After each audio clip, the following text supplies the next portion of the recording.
Espionagem causa mal-estar entre Brasil e Estados Unidos. A presidente e empresas brasileiras, entre elas a Petrobras, podem ter sido o alvo.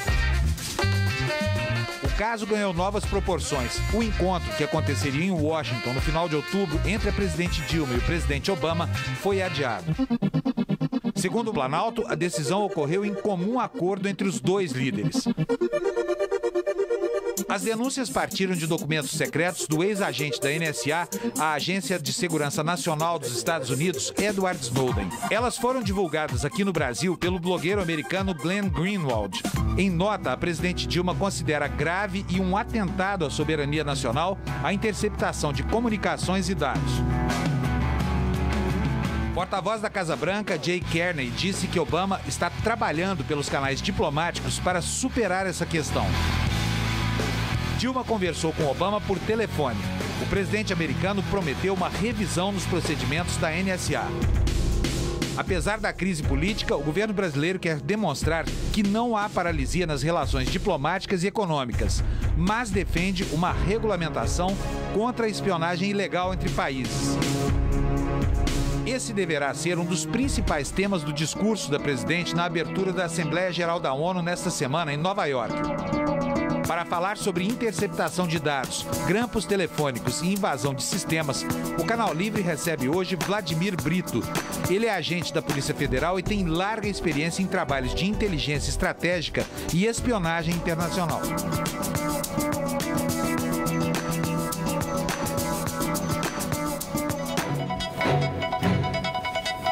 Boa noite, e para entrevistar o agente da Polícia Federal e pesquisador de inteligência Vladimir Brito, estão comigo no Canal Livre hoje os jornalistas Fernando Mitre e Sérgio Gabriel. Vladimir, muito bem-vindo. Seu currículo é invejável, você é pós-doutor nessa área. Na verdade eu sou doutorando com algumas especializações e o mestrado. Ok.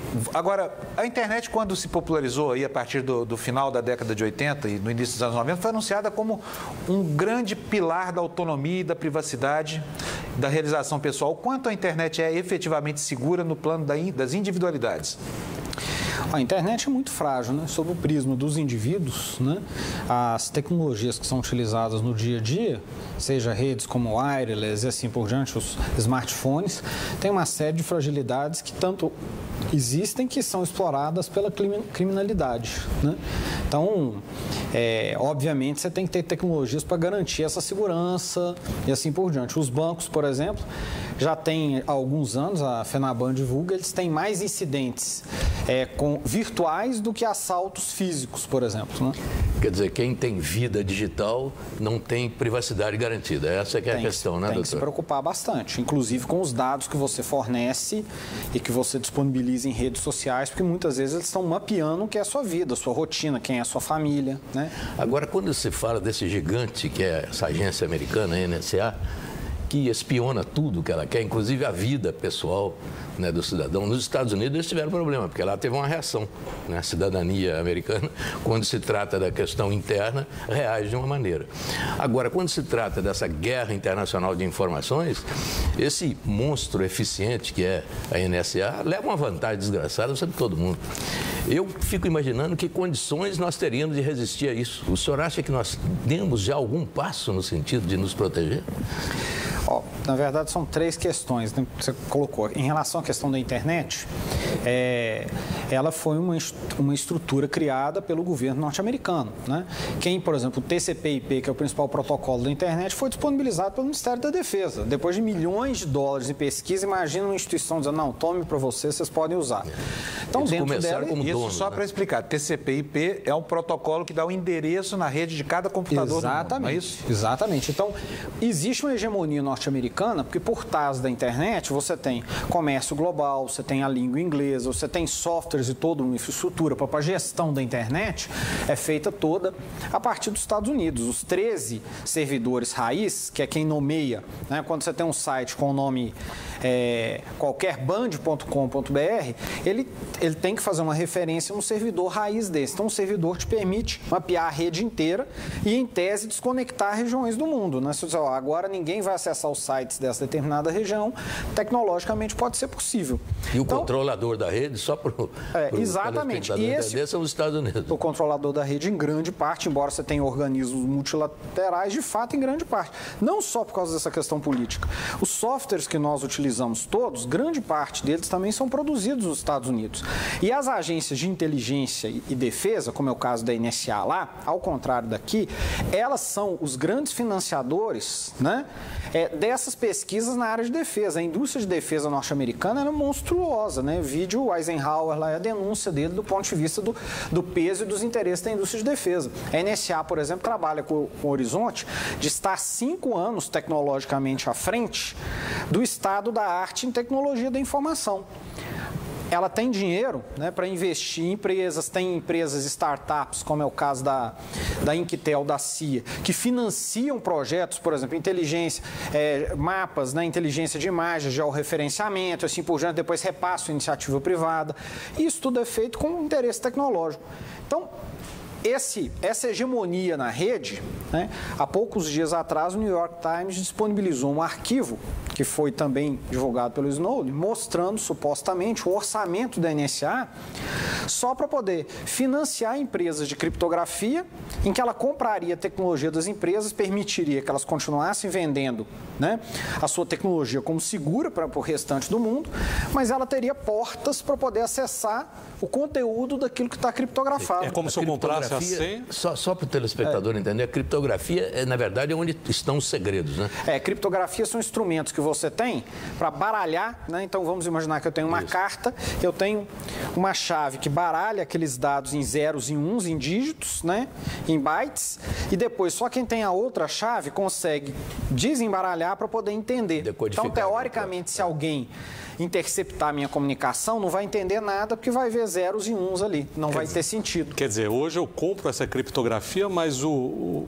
Estado americano já sabe como desvendar esse código. Ao que tudo indica, né, por esse documento, e por se saber que o grande papel da NSA, além de interceptar, é decriptar, né, porque é onde está a informação mais valiosa, o que tudo indica é o seguinte: vários softwares podem ter passado por isso. E aí a pergunta: como eu sei o qual é de confiança e qual não é de confiança? Como? Difícil, porque uma vez que o software é compilado, né, o software, enquanto o programador está mexendo, a programação é a linguagem que o ser humano entende, né, que você tem variáveis lógicas, mas que o ser humano entende. No momento que você apertou o botãozinho no programa e compilou aquele dado, ele vira só bits, zeros e uns, você não consegue mais compreender o que está lá dentro.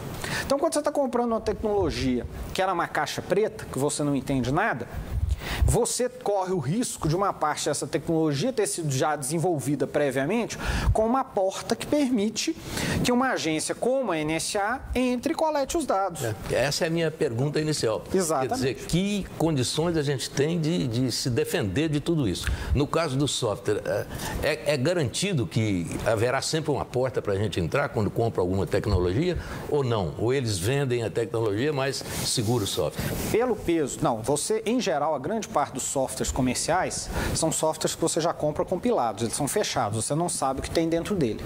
Existem alguns softwares, que alguns inclusive são softwares livres, mas nem todos, são comercializados pela iniciativa privada também, que você entende o que está lá dentro, porque o software você compila ele. O que é importante? Eu não estou aqui preconizando, então agora nós vamos abandonar todos os softwares produtivos que a gente tem que vieram dos Estados Unidos ou de outro país qualquer vinculado a eles, nós não vamos comprar, não é isso não. Mas tem alguns lugares, nós vamos entender o que é fato. Fato é, a princípio, a NSA compra softwares de criptografia e intervém sobre vários outros, porque ela tem um peso econômico muito grande, ela e o Departamento de Defesa norte-americana, sobre essa indústria de TI. O computador foi criado da disputa da Guerra Fria da área de inteligência.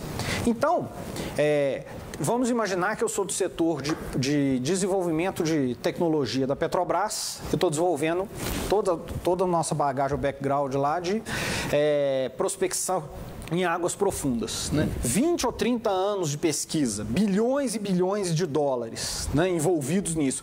E uma grande vantagem comercial para a Petrobras, vide inclusive o próprio pré-sal, que foi possível por causa disso. Eu posso me dar o luxo de colocar essas informações num local, sabedor disso, colocar essas informações no lugar que elas possam ser acessadas?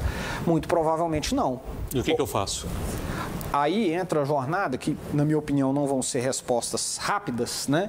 Nós estamos num paradigma tal qual os americanos quando acordaram com os russos no espaço, né? Nos acordamos e o mundo girou e está à frente. Nós temos que ter um projeto aqui que envolve não só a tecnologia, como a própria organização da atividade de inteligência no país.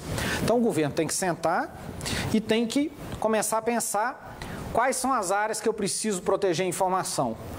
Mapear processualmente, porque eu tenho que proteger a informação, por exemplo, na mesa da presidente, com o sistema operacional que ela utiliza, na rede, no roteador que roteia os dados e no e-mail que ela armazena os dados, que conforme for pode estar dentro dos Estados Unidos ou de outro país. Quer dizer, nesse momento, isso aí está inteiramente à disposição dos adversários, entre aspas, digamos assim. Dentro desse modelo tecnológico, né, que nós não dominamos essa tecnologia e que tem agências que intervêm sobre elas, como é o caso da NSA, nós estamos. Então nós estamos vulneráveis. Sem dúvida. Agora, houve um momento no passado, logo no começo do primeiro mandato do presidente Lula, em que o governo tomou uma decisão de natureza ideológica. Falou, toda a nossa plataforma é baseada em software público aberto. Então, os gabinetes dos ministros, essa coisa toda, passaram a usar esses pacotes. Ao invés de usar o pacote da Microsoft, usavam aquele pacote padrão que foi desenvolvido primeiro numa linguagem chamada Linux. Uhum. E aquele é um software aberto, quer dizer, qualquer pessoa acessa o código-fonte dele. Na sua opinião, isso foi uma atitude certa do ponto de vista da segurança ou equivocada? Certa. Por quê? Porque é o seguinte, do ponto de vista de política pública, o software livre te permite levar o computador, né, barateá-lo e levá-lo para determinados setores da sociedade, como escolas, por exemplo, que ao custo de você pagar pacotes fechados, você inviabilizaria esse tipo de iniciativa. Mas não deixa vulnerável a correspondência, por exemplo, de alto nível no governo? Sim, pois é. O problema de deixar vulnerável, você usar o software livre, até não precisa ser necessariamente livre, mas um software auditável, né, seja o Linux ou qualquer outro, seria um primeiro instrumento. Só que não basta você usá-lo no sistema operacional. Por exemplo, vamos imaginar, eu vou ter um satélite brasileiro. Ok, então é um sistema de comunicação nosso. Aí no satélite eu vou usar um roteador com um software que foi desenvolvido a partir de uma iniciativa do Ministério da Defesa norte-americano. Quem me garante que não tem uma porta, né, nesse roteador que vai transmitir informações ou vai permitir o acesso às informações que estão passando por lá para uma agência como a NSA? Então, algumas áreas que são sensíveis... Como se fosse um vírusinho que fica rodando ali. É como se fosse uma porta que você se conecta a ela. Opa, deixa eu ver o que está passando aqui dentro. Aí eu tenho uma portinha que eu abro, olho o que eu quiser e você já vê, já entrega assim. Eu já tenho a chave. É como se fosse assim, é uma tecnologia que eu domino, ela é minha. Eu já fiz com uma porta e entreguei para você. Eles não sabem. Eles compram. Opa, beleza, o software está fluindo aqui. Você tem a chave, entra, abre, olha quando você quer, fecha, sem que eles percebam que você está olhando. Então, por isso que é sistêmico. Não adianta uma solução só messiânica, de, por exemplo, eu vou fazer... São iniciativas louváveis, eu vou ter um e-mail seguro. Porque é processual. Eu vou ter que pensar o sistema operacional, os softwares que eu utilizo na minha máquina, eu tenho que pensar a rede, eu tenho que pensar os dados que são roteados. Por exemplo, eu estou usando um provedor de acesso internacional, né? Eu tenho que pensar sistemicamente. E isso nós estamos falando só sobre o prisma tecnológico. Né? Então, quer dizer, o que você está dizendo é que essa solução lá que foi proposta pelo Palácio do Planalto, de criar nos Correios ou em outra estatal uma central de armazenamento de e-mails própria, não resolveria o problema, é isso? Só mexer com o armazenamento não resolveria. É uma etapa, porque obviamente você tem uma capacidade de armazenamento e de interceptação brutal dentro dos Estados Unidos, né? E você tem todos os dados dentro dos Estados Unidos. As pessoas se esquecem que a internet é virtual, mas as empresas são físicas, né? Então, as empresas estão sediadas nos Estados Unidos, estão sob a égide do governo americano.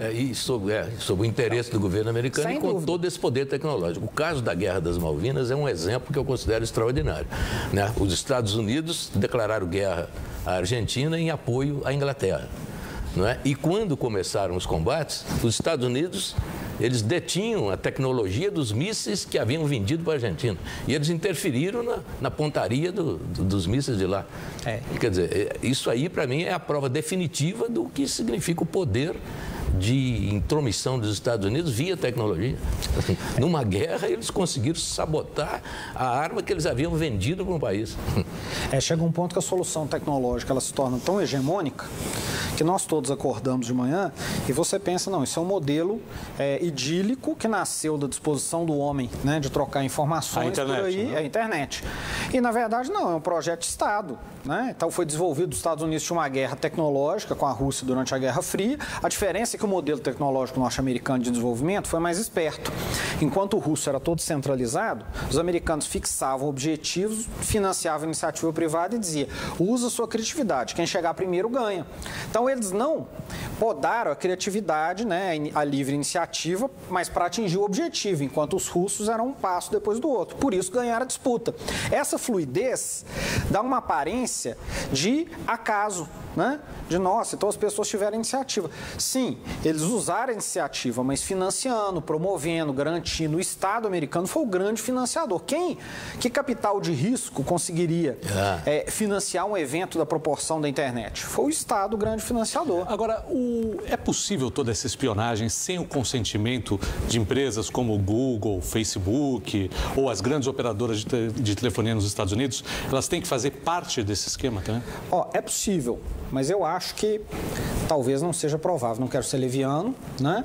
Mas uma grande parte delas, você tem todo o arcabouço jurídico institucionalizado, porque às vezes a gente acha, nossa, a população americana vai achar incrível que os Estados Unidos estão nos espionando. Existe um arcabouço jurídico que legitima a espionagem dentro dos Estados Unidos, que legitima as ações encobertas, ou seja, você assassinar... A questão né? do terrorismo? A ação encoberta, eu uso meu serviço de inteligência para, por exemplo, influenciar um país próximo ou longínquo, sem que saibam que eu estou fazendo isso.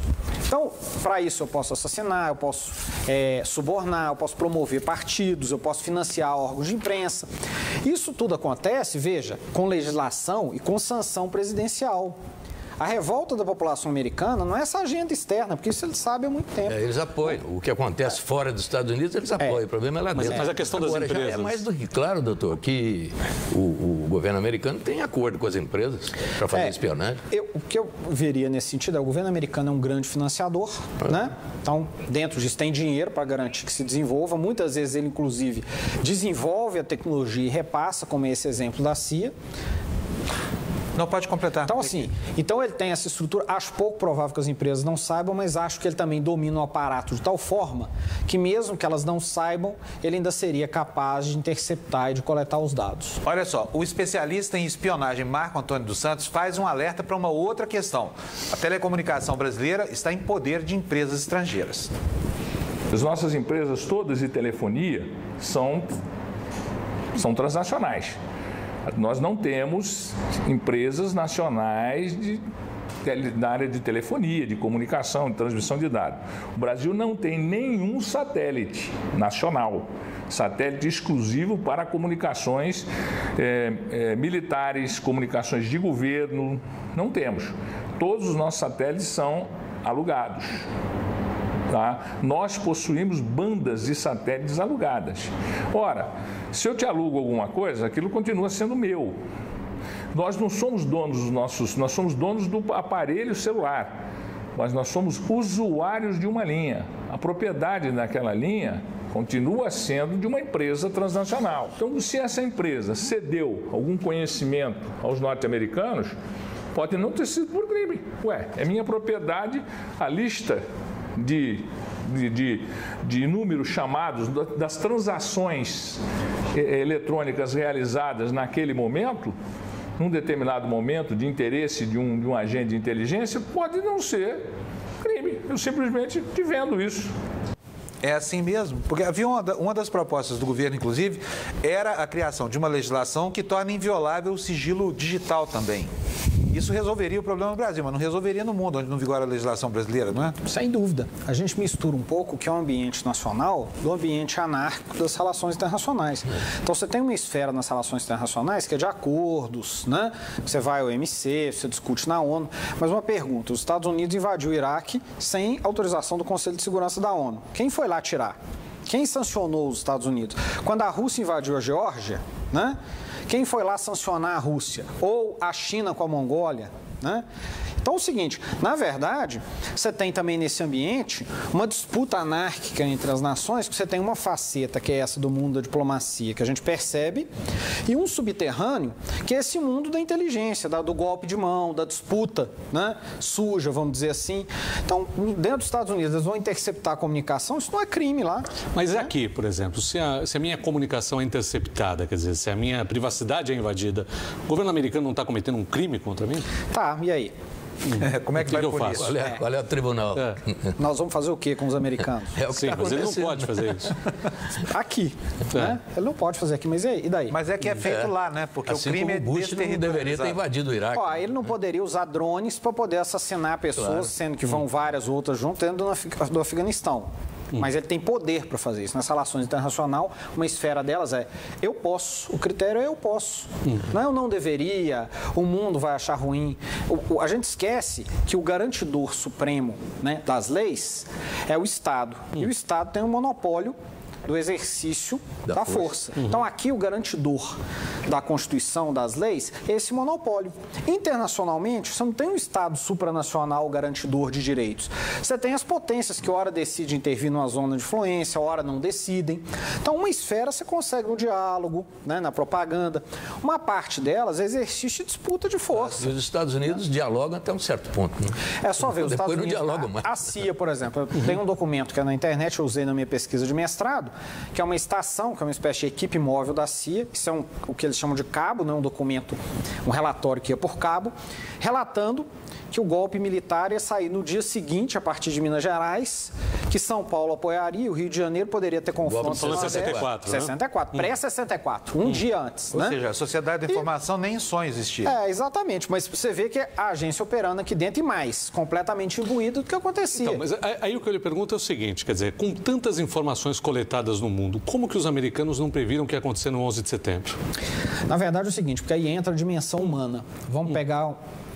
Você tem um aparato grande, diversas vezes ele é eficaz, por quê? Porque inteligência, quando funciona, você não fica sabendo, né? Se ela previu e desarticulou o esquema antes dele nascer, ele não vira nem incidente público, né? A agência neutralizou. Você percebe a inteligência em grande intensidade, numa parte dela, quando ela falha.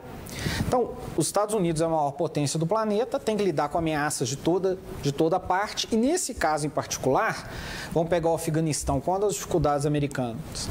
Linguajar, né, o Pashtun, por exemplo, você tem pouquíssimos intérpretes sobre isso. Tribos que se reúnem e não utilizam aparelho celular há milhares de anos, né? Aí, como é que você consegue infiltrar, né? Como é que você consegue colocar um agente no meio desse, que é familiar, que as pessoas se conhecem há décadas? Então, a dificuldade é isso, porque, na verdade, não é uma garantia de previsibilidade de tudo, mas os Estados Unidos já conseguiram, com certeza, antecipar diversas situações pelo aparato de inteligência que eles têm. No caso do 11 de setembro, eles chegaram a detectar sinais, mas não concluíram o raciocínio. Não conseguiram concatenar, porque o volume, o universo de dados é brutal. Então, nós temos aqui um depoimento do ex-ministro da Fazenda, Rubens Recupero. Ele foi embaixador do Brasil lá em Washington no início dos anos 90 e vai falar aqui das vantagens que ele tirou de monitoramentos telefônicos feitos justamente pelo governo norte-americano. Vamos ver. Uma curiosidade que eu teria, realmente, é que se encontrou alguma coisa específica nessa investigação que denote um interesse particular no Brasil, porque eu acho difícil de encontrar uma explicação para isso. Eu, quando fui embaixador do Brasil em Washington, eu parti com uma hipótese de trabalho que tudo que eu mandava por telegramas ou que eu falava ao telefone podia ser violado pelos americanos. Então eu até usava isso em proveito nosso. Por exemplo, certas coisas que eu não poderia dizer porque seriam consideradas impertinentes, que eram queixas nossas. Por exemplo, eles não reconheciam o governo de Angola, com o qual o Brasil mantinha muito bom relacionamento, né? E queriam que nós reconhecêssemos o do Haiti, que era favorável a eles. Então eu usava amplamente as comunicações telegráficas e telefônicas para mandar um recado, porque eu sabia que eles estavam ouvindo. E eu acho que essa é uma boa tática, né? Usar para se comunicar com eles. Realmente é uma boa tática. Agora, o Rubens Barbosa, outro ex-embaixador brasileiro em Washington, conta que ele foi espionado. A embaixada brasileira foi espionada. Descobriu que tinha um cabo ligando diretamente ao Departamento de Estado, né? Uma coisa comum, tipo assim, a visão dele respeitando o ex-ministro, mas, por exemplo, ele controlava o que ele dizia. E os outros 50, 60, 100 pessoas da embaixada que às vezes participavam do processo decisório, né? E que também têm acesso à comunicação. E o ambiente, porque é comum também as embaixadas serem, existir interceptação ambiental dentro delas, né? Por fim, essa questão se nós temos informação para proteger ou não, eu acredito que o Brasil tem um desenvolvimento tecnológico grande em determinadas áreas. Nós somos uma economia com grande peso no mundo, não é à toa, né? Mesmo commodities, alguma agricultura, você tem pesquisas da Embrapa que agregaram valor. Você tem o processo de desenvolvimento submarino nuclear e, além disso, você tem um processo decisório do Estado. Imagina o que é o Brasil como um ator regional, ele vai intervir no OMC, na ONU, e de antemão o outro governo sabe a estratégia da Dilma, né? Sabe a estratégia do Ministério das Relações Exteriores ou dos nossos negociadores. É óbvio que é uma vantagem, até porque para construir e manter esse aparato, os americanos gastam dinheiro, né? Os americanos têm um ditado que não existe almoço grátis, né? Eles não estão disponibilizando isso tudo para nada. Mas nós estamos engatinhando demais ainda, né? Por exemplo, não temos um satélite, nós usamos todos os satélites alugados, no caso da telefonia e da internet. O Brasil precisaria do quê? De 1 bilhão para ter um satélite?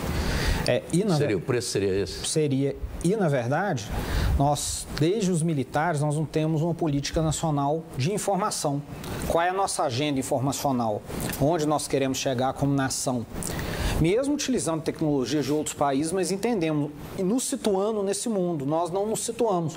Minha orientadora, a professora Marta Kerr, do doutorado, tem uma pesquisa mostrando que a França, por exemplo, que já teve uma política informacional ousada, com o Minitel, inclusive, também foi sendo esmagada, né? O Minitel é o bisavô da internet lá.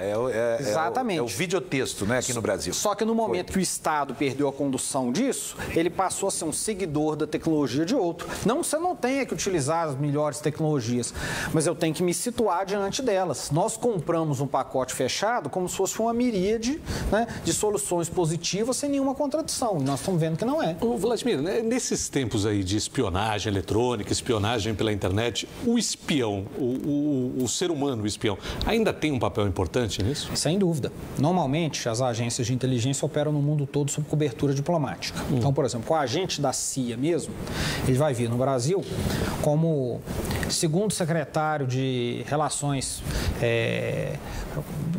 de Assuntos Culturais, ele vai ter funções subalternas dentro da embaixada. Não só ele, né? Inteligência russa, israelense, assim vai. Esse cara, um dos objetivos dele é o quê? Recrutar dentro do Estado brasileiro, dentro da iniciativa privada. Então, ele pode recrutar, tanto ganhando a pessoa ingenuamente para a perspectiva de mundo norte-americano, e que o que ela está fazendo não é nada demais, quanto muitas vezes pagando, né? Suborno mesmo. Suborno, cá entre nós, num país que a corrupção é endêmica, que ela permeia várias instituições, né? Se o sujeito vende, às vezes, merenda escolar estragada, né? Como a gente já viu algumas operações por aí, afetando crianças da nação dele, imagina segredos de Estado, que são abstratos ali, que às vezes não vai ter efeito imediato.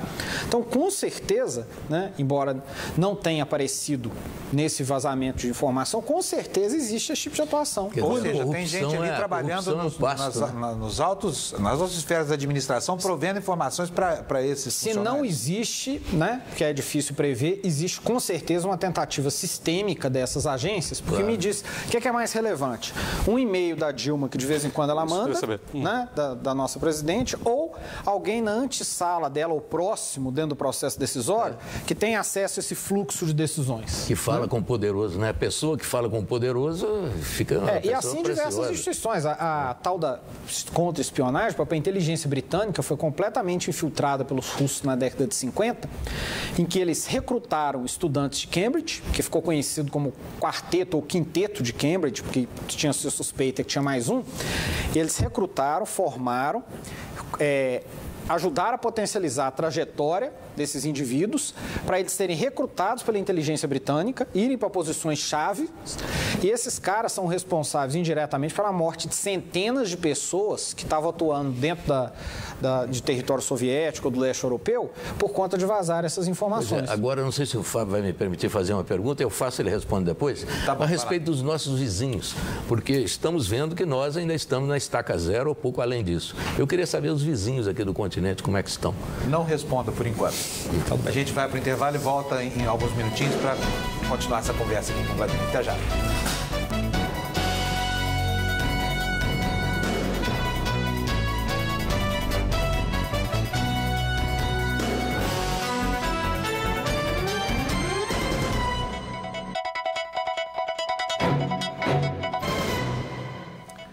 Estamos de volta com o Canal Livre, que esta noite recebe o agente da Polícia Federal, especialista em inteligência, Vladimir Brito.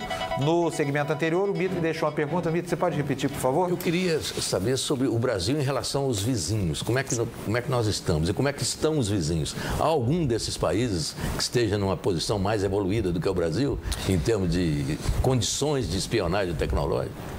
Eu vou entrar no terreno das inferências, porque meu objeto de estudo central é o sistema norte-americano dos países anglo-saxões, né? Eu não vejo uma política por parte do Brasil, até pelo aparato de inteligência que ele tem, que objetiva a espionagem dos vizinhos, ou levantamento de informações sobre os vizinhos. Sinceramente... Mas deveria, né? Se tivesse, a gente saberia que, por exemplo, o Evo Morales está pensando em aprontar daqui a pouco. Pois é, eu diria que com fontes abertas, porque a espionagem ela é intrusiva, 90%, 95% da coleta das organizações de inteligência, você tem disponível com a imprensa, com o trabalho da imprensa livre. O que é espionagem? É a partir do momento que eu tenho interesse, muitas vezes obscuro, e aí eu vou invadir, aí eu vou usar técnicas ali dentro que não são muito respeitáveis. Então, o Brasil usar fontes abertas para saber o que outros atores estão fazendo internacionalmente, isso não tem nada a ver necessariamente com espionagem, embora seja inteligência, né? Embora seja inteligência.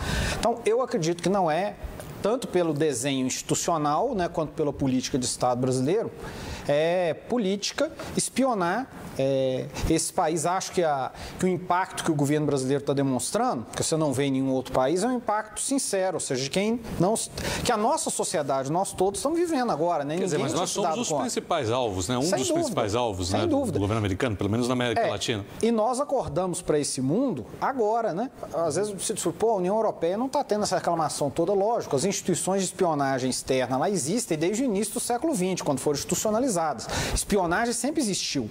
Aparato de inteligência dentro do Estado é uma criação do início do século XX. Então, eu também não vejo um aparato de inteligência nestes países com instrumentos para espionagem. Eu vejo com coleta de dados, de informações, até sofisticado. A Argentina tem uma estrutura, mas não com instrumentos para poder fazer espionagem. Acho que dentro do que é a região aqui existe um impacto. Talvez entre países você tenha ocorrência. Tem casos de espião chileno no Peru, salvo engano. Com o Brasil em particular, né, você não tem um aparato muito sofisticado. Nós temos americanos na Colômbia, né, com o exército colombiano. Sem dúvida. Aí você tem questões geopolíticas aí. Nenhum desses países também tem grandes conflitos do ponto de vista de disputa de terra com o Brasil, a própria Argentina, né? No passado houve esse tipo de disputa entre Brasil e Argentina, né? Se existiu, aí também o terreno da inferência, se existiu foi num tom mais primário. Não é sistêmico, né, como o modelo das grandes agências do mundo, que tem diversas disciplinas, intercepta telefone, e-mail, tem satélite que coleta imagem com grande precisão e aproximação, tem fontes humanas, fontes abertas, você tem vários instrumentos de coleta, a agência só para concatenar os dados, para bricolar esse volume de dados todos e produzir sentido, tecnologia para poder analisar isso, né, de maneira automática para o ser humano entrar em algumas circunstâncias. Vladimir, como é a história dos tais pendrives chineses? Há uma organização, que me fugiu o nome agora, uma universidade canadense, há cerca de 2 anos, 3 anos atrás, ela detectou a presença de softwares para espionagem em mais de 1.000 pendrives que tinham sido produzidos a princípio na China e distribuídos pelo mundo. E veja... Ou seja, o cara espetava o pendrive no computador, ele passava a informar o governo chinês o que tinha ali dentro. Por exemplo, dentro do conceito de guerra cibernética, né, disse a Kaspersky, que é uma empresa, né, salvo engano, russa, que lida com isso, que foi via pendrive que tanto Israel, em parceria com os Estados Unidos, desenvolveu softwares para contaminar as centrífugas iranianas e comprometer o programa nuclear iraniano. E funcionou? Funcionou. Ao que se diz, né, ao que se é divulgado dentro das fontes abertas dentro da internet, funcionou, danificou diversas centrífugas e atrasou bastante o programa. Doutor, eu queria saber sobre a competência técnica do corpo de funcionários brasileiros. O Brasil tem alguma excelência nessa área? Tem gente capacitada? Tem. Gente que talvez tenha se formado até nos Estados Unidos, eu não sei. O que é bom e ruim, né? Tem. O Brasil tem um aparato de inteligência, né? Nas Forças Armadas, tem a ABIN, Polícia Federal, mais com enfoque, tirando a questão do terrorismo, mais com enfoque policial.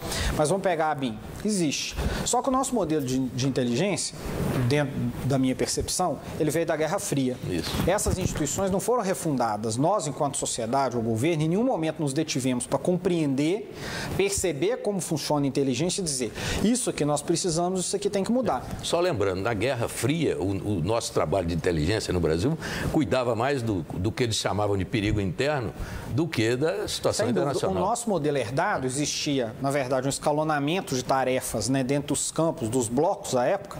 Então, os americanos enfrentavam a inteligência alemã, você tinha as inteligências desenvolvidas, tipo a Alemanha, que foi recriada pelos americanos, né, usando até parte do oficialato alemão, que foi montada para poder ser efetiva, ofensiva, ter inteligência externa, e a função dos países periféricos, de terceiro mundo, era fazer inteligência interna contra o inimigo interno.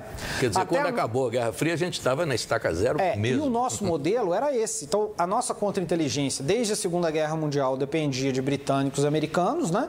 Os últimos casos de espionagem que a gente tem detectados aqui, porque um bom índice, eu trabalhei isso numa especialização que eu fiz, porque, teoricamente, inteligência tudo é classificado. Mas você tem, nos Estados Unidos, uma instituição do Congresso que mapeia todos os casos de prisão de espiões que vêm a público. Ou seja, nós não estamos discutindo aqui os que não vieram a público. Então, os caras de 1975, é Perserec que se chama, os caras de 1975 até 2008 tinham 140 casos, 144 casos de pessoas presas por espionagem, divididas dentro de instituição, a serviço de tais e tais serviços secretos. Quantos casos nós conhecemos de prisões por espionagem no Brasil desde a Segunda Guerra Mundial até hoje? Vou até ampliar o espectro. Quantos? Zero? Eu não conheci nenhum. Tivemos aqueles agentes internacionais que vieram para o Brasil para tentar movimentos revolucionários aqui. Muitos foram presos e sofreram muito. Que era o contexto ali da Guerra Fria, mas se eu for pegar a gente... Antes disso. Mas aquilo não era propriamente espionagem. Porque espionagem... Mais do que espionagem. Agentes, provocadores, porque espionagem acaba com o seguinte, a mesma agência, a CIA, ela faz duas coisas diferentes. Uma coisa é espionagem. O que é o ideal da espionagem? Você deixar o cara quietinho, muitas vezes você tem um espião bem posicionado, você recruta ele 20 anos antes. Né? Por quê? Porque ele vai galgando o processo decisório. Então, quanto menos agito, quanto menos marola tiver ali, melhor é para ele poder subir com tranquilidade. E você tem uma outra área que agências como a CIA utilizam, que é as cover actions, são ações encobertas, que é o quê? Que é você atuar dentro de um outro país para, por exemplo, influenciá-lo, desestabilizá-lo. Então, eu faço assassinato, eu financio guerrilha, eu faço propaganda encoberta, ou seja, eu propagando algo que não sabe que eu fiz. Então, assim, são diferenças. Existiram ações encobertas dentro do Brasil, talvez durante o período da ditadura? É provável. E antes, né? Isso. Espionagem... Para implantar a ditadura também. Pois é, agora, espionagem, gente dentro do aparato do Estado, da iniciativa privada, de empresas estratégicas, está lá quieto fornecendo informações, pode, obviamente, existir nos marcos do nosso serviço de inteligência, acredito que deva ter existido, sem ter sido divulgado. Mas, pegando um índice público, como existe esse norte-americano dos mais de 140 casos, nós não temos nenhum que foi levado à justiça, processado, pelo menos eu não conheço. Olha, nós estamos falando em violar sigilo, subornar gente, nós não temos nenhum registro disso. Agora, essas todas são técnicas de espionagem, né? São. Depois eu tenho aqui mais uma intervenção do Marco Antônio dos Santos, esclarecendo para a gente por que para muitos espiões nada disso constitui crime ou violação. Vamos ver. Espionagem é crime? Qual é o crime? O crime de espionagem só é previsto no Código Penal Militar em tempo de guerra.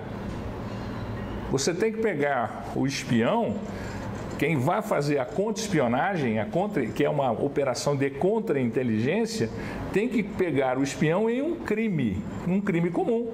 A apropriação indébita, uma invasão, um roubo, um processo de extorsão. Senão, não é crime. Porque o crime de espionagem ele não é previsto no Código Penal brasileiro, só no Código Penal Militar em situação de conflito. Os serviços de inteligência internacional, eles têm um limite muito tênue entre o que é ilegal e o que é legal. Quem opera a inteligência, por isso que eu chamo inteligência de um grande jogo, você tem que ser habilidoso o suficiente para não transpor a fronteira da ilegalidade. O Marco Antônio foi do Serviço de Inteligência do Exército Brasileiro. Nós vamos agora para um pequeno intervalo comercial, o último do programa. Voltamos já para continuar a nossa conversa com o Vladimir Brito. Até já.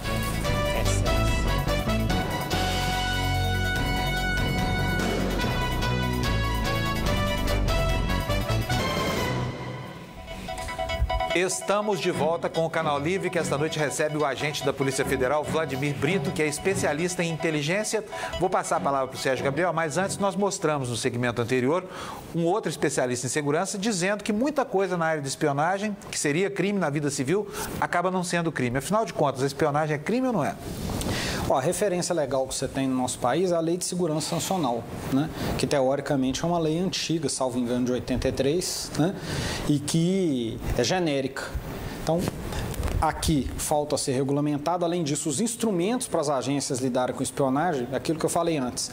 Um agente muitas vezes é recrutado a uma rede de espiões e vão levar décadas, né, ou pelo menos anos, para essas pessoas se posicionarem. Então, muitas vezes, um instrumento, que você tem que usar instrumentos invasivos para acompanhar essas pessoas. Mas como é que as agências brasileiras, a ABIN, as Forças Armadas, a própria Polícia Federal, vão interceptar uma organização dessa se ela ainda não estiver realizando crime em território nacional? Porque é justamente o que ele colocou, espionagem no genérico ocorre com algum fato concreto. Então, nossa legislação é vaga e uma outra referência que ele fez, na minha opinião, muito positiva é pode inclusive ser crime aqui, mas no outro país não, né? Vladimir, a gente está aqui falando de Estado, de governos, de empresas. Eu queria te perguntar, como que um cidadão comum, que tipo de atitudes ele pode ter para evitar ser espionado? O que ele precisa fazer no dia a dia dele, no uso da internet, no uso do telefone celular? Existem instrumentos para que ele possa evitar a espionagem? Ou ele só tem que se conformar? Tem que se conformar que ele será espionado. Se for uma espionagem, né, de uma organização criminosa, espionagem da mulher querendo saber se ele tem uma amante, assim por diante, se ele usar os instrumentos de criptografia que você tem por aí, se ele evitar disponibilizar conteúdo demais dentro das redes sociais, se ele limpar, né, os dados dele dentro do computador quando ele sair, se utilizar softwares de acesso anônimo, né, que não permitem registrar o endereço da sua máquina quando você vai, ele vai ter medidas razoavelmente preventivas. Se ele for um objeto, né, de análise do Estado norte-americano, realmente aí ele está perdido. O celular.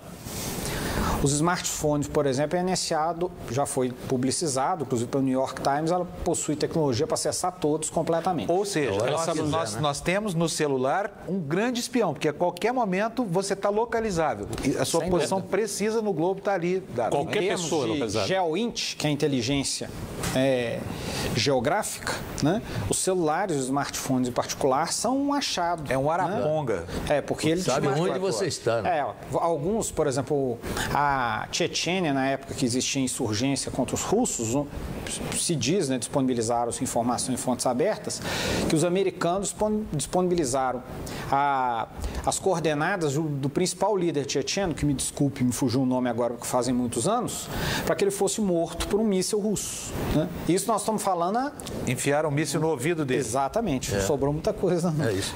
Doutor, deixa eu fazer uma pergunta. Nós estamos aqui falando de todo esse aparato americano, de tudo que eles podem fazer e que fizeram aqui no Brasil e tal. A impressão, eles têm 16 agências, estamos vendo, os Estados Unidos tem 16 agências, agora estão criando um novo centro de armazenamento de dados, que é um negócio brutal, enorme, né, numa dimensão que ainda não se conhecia. Eu me pergunto, tudo isso que nós estamos conversando aqui é apenas a ponta do iceberg? Não deve ter muito mais, mas muito mais do que isso sendo sem dúvida, acontecendo e a gente não tem a menor noção. E há muitos anos, para o acordo chamado o CUSA, vamos dizer assim, né, num português chinfrim, na tradução chinfrim, que seria o United Kingdom, é o United States, né, ou seja, o UK da Inglaterra e o USA dos Estados Unidos. E que depois esse acordo foi feito na década de 60 para 70 e incorporou os outros países anglo-saxões, os de língua inglesa, desenvolvidos Canadá, Nova Zelândia, Austrália, de interceptar dados no mundo desde a década de 60 e 70. Né? Então, ou seja, a internet, na verdade, só facilitou tremendamente porque ela trouxe para dentro da arquitetura tecnológica norte-americana as comunicações. Né? E aumentou a dimensão. Você pode ver que a primeira prioridade norte-americana dentro da agenda liberalizante dos anos 90, né, com a queda da Rússia, o primeiro item de pauta a ser privatizado de todos os estados nacionais foi o quê? As telecomunicações. Agora, uma curiosidade aqui. O que aquela centralzinha de espionagem da NSA em Brasília captou de verdade do governo brasileiro? Dá para saber? É difícil, assim, você pode inferir. Eu imagino que todas as comunicações formais, a NSA tem tecnologia para ter invadido as redes todas e ter acessado grande parte das comunicações do governo. Inclusive as telefônicas, de voz? Sem dúvida. Ou só metadados, que são as informações sobre o horário, local? Metadados, porque assim, vamos entender, a NSA é educada dentro dos Estados Unidos, então ela é comandado judicial, porque existe a Constituição americana, ela não é doida, né? Ela forçou ou não forçou as empresas de telefonia a dar os metadados, ou seja, informações de hora da chamada, quem chamou para quem, assim por diante. Sem conteúdo. E que a população americana, sem o conteúdo, e que a população americana, uma parte da população americana achou um absurdo. Mas isso tudo é com autorização legal. Aqui, ela não vai pedir autorização legal porque ela está espionando. Agora, eu perguntaria, doutor, seria necessário um centro da NSA em Brasília? Para quê? Dependendo do tipo de tecnologia que eles estão utilizando, se não é captável à distância, se você tem que ter, é mais mecânico, você tem que às vezes interceptar fisicamente alguns locais, você tem distância geográfica. Né? Por exemplo, a comunicação de voz no telefone celular. Que ela está limitada a uma determinada região. Por exemplo, conforme o caso, conforme o tipo de chamada. Então, você tem uma arquitetura tecnológica, vamos dizer assim, um quebra-cabeças tecnológico, que eles vão solucionando, né? Que eles vão montando a tecnologia oposta para captar as informações de acordo com o contexto. Com certeza, se teve uma estação aqui, porque existia uma necessidade tecnológica do tipo de dado que eles conseguiam cobrir, que eles não cobriam à distância. Havia uma razão. Agora, doutor, a sua percepção, pessoal, você acha que em quanto tempo o Brasil já pode ter dado um primeiro passo concreto no sentido da sua proteção, quer dizer, da nossa proteção? Se o nosso país não ficar naquele populismo tradicional, né, da solução messiânica de curto prazo e analisar, perfeito, nós acordamos num mundo que é mau, né? Nós achamos que era idílico, mas vimos que o buraco é mais embaixo. Nós vamos lutar politicamente, anunciar na ONU, discutir isso tudo, mas nós temos que pelo menos nos precaver. Então é criar uma agenda para entender quais são os locais que são sensíveis, que tipo de tecnologia eu tenho que ter, né? Como é que esses atores atuam. Meu sistema de inteligência funciona? Ele tem o modelo que eu quero? Ele tem os instrumentos para poder combater isso? Porque, na verdade, hoje a gente finge que tem uma estrutura de inteligência, mas, ao mesmo tempo, finge que dá para essa estrutura instrumentos para poder realmente investigar e combater a espionagem. Então, nós temos que ter uma estrutura efetiva e nós temos que dar instrumentos para quem estiver nessa efetiva, com a confiança da sociedade, possa atuar para nos defender. E que tipo de compromisso o governo brasileiro tem que ter do governo americano em relação à espionagem? O que é concreto e o que é... Eu acho que ele tem que ter um compromisso do governo norte-americano, né, de que não fará isso mais, mas, sinceramente falando, ele não tem que funcionar desse jeito. Porque o Obama falou com a presidente Dilma, né? Eu vou ver o que eu posso fazer. Então, claro, e o modelo de hegemonia norte-americano foi todo construído, e das grandes potências da vez, em cima da hegemonia informacional. Esse é um dos pré-requisitos, né? De você conseguir obter informação privilegiada, incidir informacionalmente sobre os outros povos. Está diretamente associado até o conceito de soft power. Então, os americanos não vão abrir mão disso em hipótese alguma. E nem nós vamos poder, dado, né, esse contexto que está presente, desenvolver nossa política de Estado ou na iniciativa privada nos fiando nisso. Vladimir, eu tenho aqui segundos só. Eu queria um jogo só de sim e não com você, para desmistificar algumas coisas. Skype é seguro e inviolável? Não. Gmail, Hotmail, essas coisas? Não. Nada disso é seguro nem inviolável? Em relação ao aparato de Estado norte-americano, não. Ok, muito obrigado. Antes de terminar, você tem 1 minuto para suas considerações finais. Muito obrigado. Não, o que eu diria é o seguinte, é um momento, ao invés da gente ficar se lamuriando enquanto sociedade, né, estamos aqui, somos vítimas, o Brasil é um ator global, adquiriu projeção, saiu de uma dimensão regional para ter um peso em algumas dimensões das relações de poder global. Então, o que nós temos que fazer? Perfeito, nós estamos nessa situação, vamos entendê-la.